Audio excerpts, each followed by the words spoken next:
बिस्मिल्लाहिर्रहमानिर्रहीम। अस्सलामु अलैकुम वरहमतुल्लाहि वबरकातुह। मोहतरम नाज़रीन किराम, हमारे मुल्क हिंदुस्तान के मशहूर मारूफ आलिम दीन, रुकन शूरा दारुल देवबंद, इमाम अहले सुन्नत हज़रत मौलाना अब्दुल अलीम फारूकी दामत बरकातुहुम की तबीयत काफ़ी दिनों से नासाज चल रही है।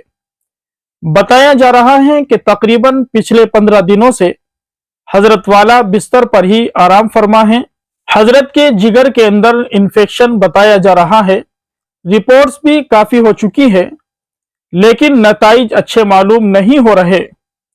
इसलिए आप तमाम हजरात से बड़े ही अदब व एहतराम के साथ दरख्वास्त की जाती है कि रमज़ानुल मुबारक के इन मुक़द्दस लम्हात के अंदर, बाबरकत घड़ियों के अंदर हजरत वाला के लिए खूब दुआओं का एहतिमाम कीजिए। हजरत वाला की ज़ात गिरामी उम्मत मुस्लिमा का अजीम और कीमती सरमाया है। अल्लाह तबारक व ताला हजरत मौलाना दामत बरकातुहुम को सेहत कामिला अता फरमाए, शिफाए आजिला मुस्तमिरा दाइमा नसीब फरमाए।